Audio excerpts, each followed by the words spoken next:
Welcome back. We are with Bex Maini.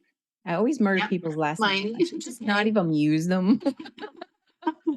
Most people say Maini, but it's Maini. Maini. Yeah. It's because I'm going to Maine at the end of the week next week, or Ah. this week, actually. So I look at the word and think Maine, not, Yeah. I don't break it up in the right spot. How you would think it was Maini, but it's not. Okay. Wow. We are going to talk about some inner wars, a little more on the struggles.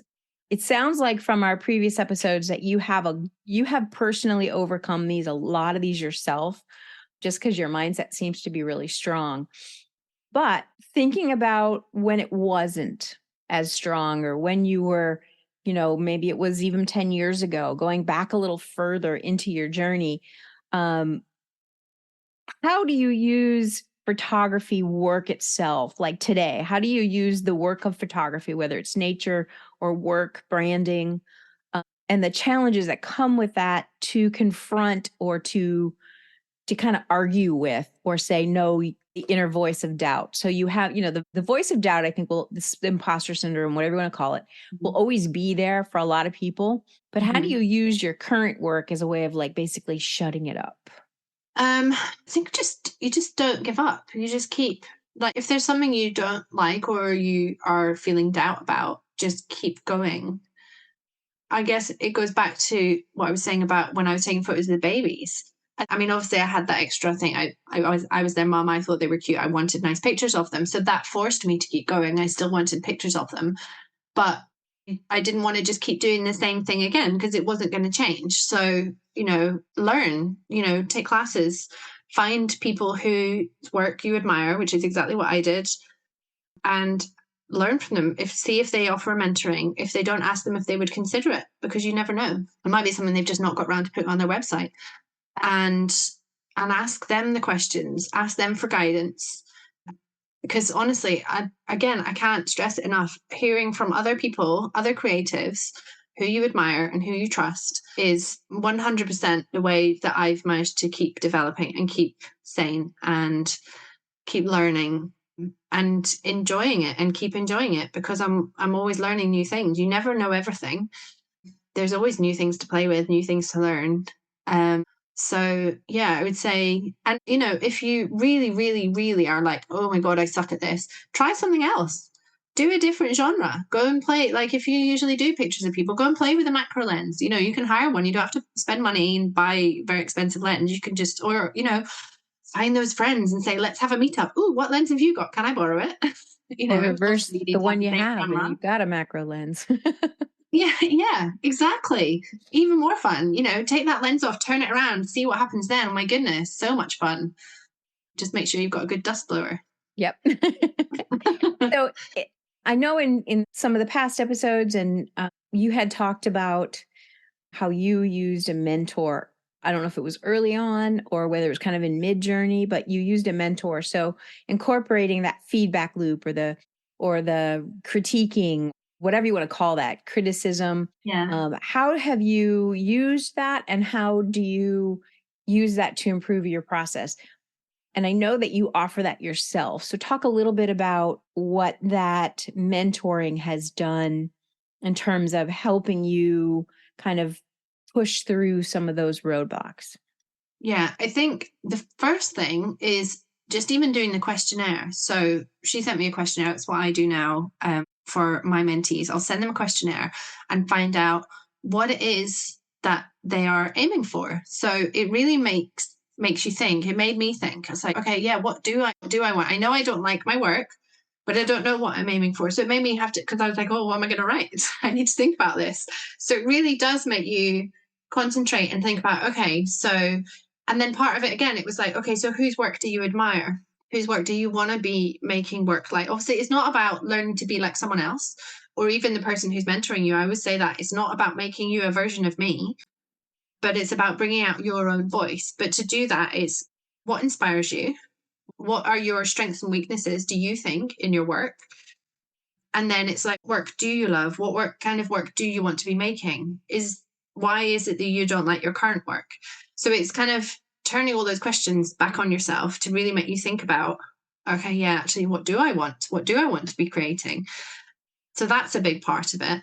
And then it's getting that outside perspective to look at your work and be like, okay, so this is where you are and this is where you want to be. So how can we get there? And then, it's different for everyone. So it's just coming up with things of, okay, so maybe try this, or, maybe it's to do with your editing. Maybe it's to do with the way you're shooting. Maybe it's your choice of lens, or, like for me, I was very much, because I just had that cheap nifty 50 and I wasn't getting far enough back because our house is not big enough. We don't have huge rooms to like get much in there when you're using a 50mm lens. So even just switching to a 35 doesn't seem that much wider, but made a huge difference. So I was getting, because that was for me, that was what it was. I was like, I want to be doing the storytelling. It's like from the beginning with the kids, I was like, I want the storytelling. I don't want to just do portraits of them.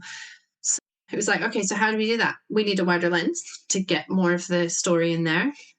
And then, yeah, like I said, for me, it was not being scared of shadows. So it's figuring out, and then it's, okay, so I need to look for different kinds of light and then practicing with those kind of light until you are where you want to be. So it becomes more intuitive at some point, rather than, Exactly. I'm not scared of it anymore. And because I've done it so much now that I'm like, okay, so backlight, right? So I want to be doing this, you just, the more you practice it, but it's part of the mentoring is like, okay, so what do I need to practice?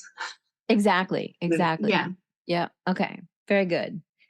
What about creative feeders? You talked about reading. Yeah. You talked about going on walks earlier. So what else do you do personally that helps you to kind of feed yourself creatively? So that when you're in one of those lulls, you feed yourself. You talked about fiction earlier, but what are some other things that you could suggest that work for you? Yeah. So there are, actually, I've just thought of some good examples. So I remember going to the cinema to watch The Greatest Showman when that came out. And there was so many parts of that movie in the first 10 minutes. So I was like, oh my God, I want to take photos here. Oh my God, this light is amazing. I want to take pictures.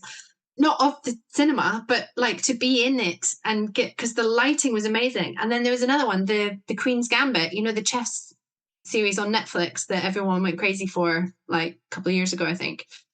The lighting in that and the composition and the way that they did things. Oh my God, it was a photographer's dream. Just watching this TV show was inspiring and made me want to, like, not that, again, I could be in the set and take pictures, but it did just creatively, it fueled me and was inspirational. So it's funny how when you start to develop, when your eye starts growing, excuse me, my voice just tanked there.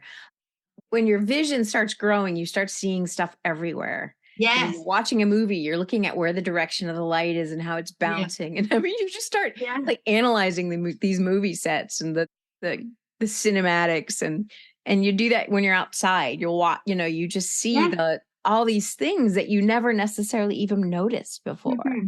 100%. And like, people talk about photography is basically painting with light. And when it does become more intuitive, you do notice the light. And, I remember Claire saying this to me back in the beginning, because I would just take photos of my kids all the time. I mean, I'm still an overshooter. I don't think I'll ever be able to get over that. But it was ridiculous the amount of photos I was taking, because I just didn't really know what I was doing, and I didn't know what light was good and what wasn't. So I would just take photos all the time of the kids, trying to make them look cute. And I mean, they do look cute, but anyway. But now, if the light's rubbish, I'm not interested in taking the photo. I'm a lot calmer because I know when the light is good, it's going to be like, oh, wow. And that's what inspires me now. It's not just, oh, I need to take pictures. It's, I need to take pictures when there's good light and when it's looking amazing, because that's what's going to create the kind of work that I want to take. I want to take photos with amazing light. So, I chill until the amazing light comes and I'm like, oh my God, it's so exciting. So yeah, you start to see it everywhere. Do you ever stop, like, and this might be more of a landscape photographer thing, but I mean, you do enjoy that too. So, but do you ever stop and you're in the moment and you just embrace it rather than try to photograph, rather than try to capture it on the back of the camera? I wish I could say yes.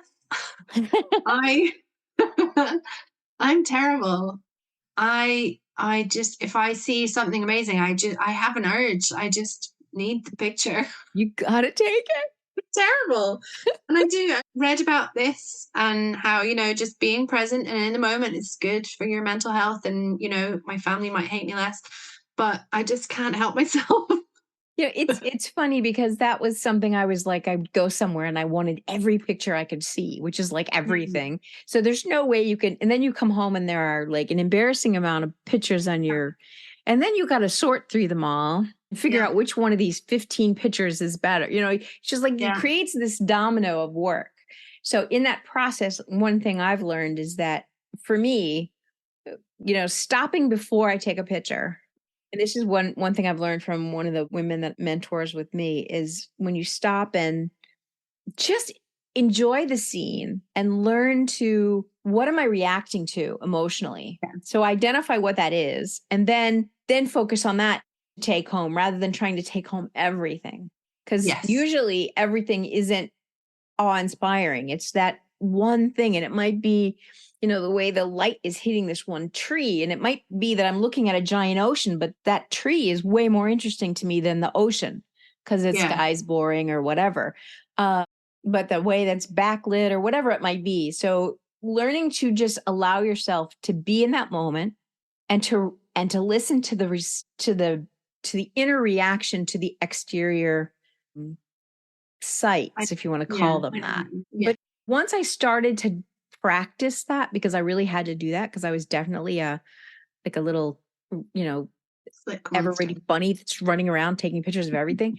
Once I started to do that, it was like, I really just enjoy it. So I don't even, sometimes I'll just sit there and I don't even take the picture. I'll just take it in, and that's helped me inside therapeutically anyway. Yeah.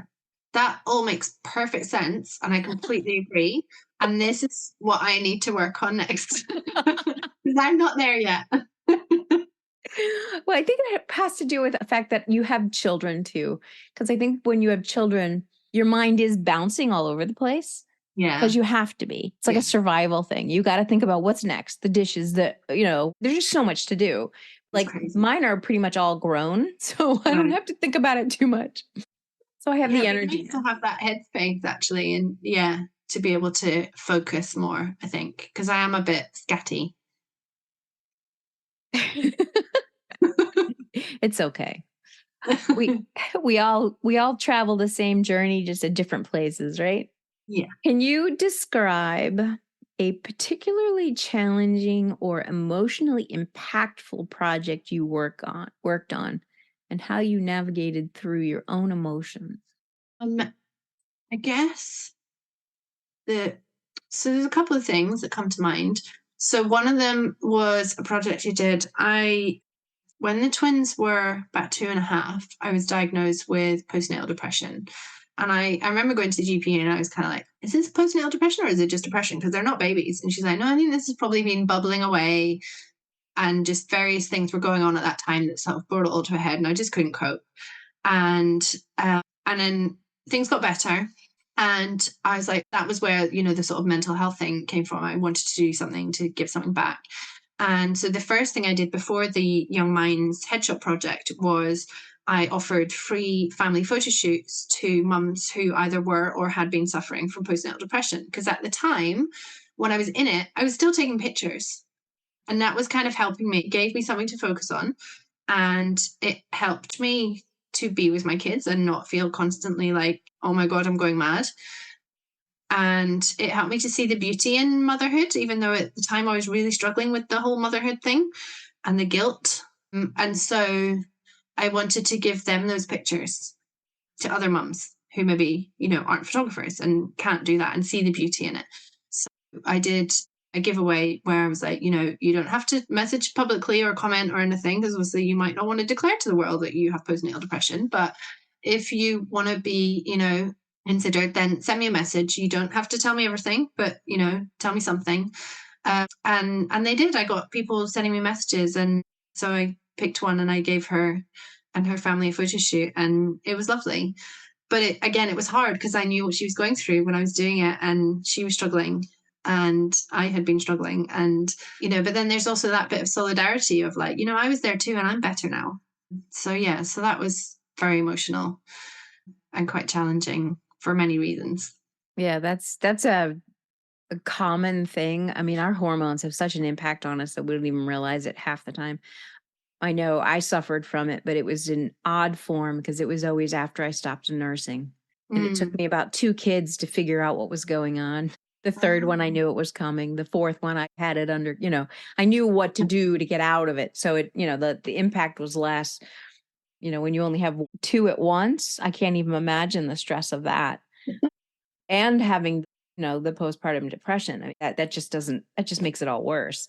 So Yeah. I can completely relate to that and know how horrible that struggle is, but it's such a beautiful thing that you gave back, to others that are struggling. I mean, I think that's one of the things about when you struggle and you realize that you can help somebody else get out of their struggle faster. Yeah. That makes it doesn't make it better, but it almost makes it worth it, if that makes any sense. Yes. Yeah. I know what you mean. It's like, okay, well, at least now I can help somebody get through theirs instead of taking 2 Yeah. years or whatever it took me, help them through the process. Mm. Awesome. I enjoyed our conversation today.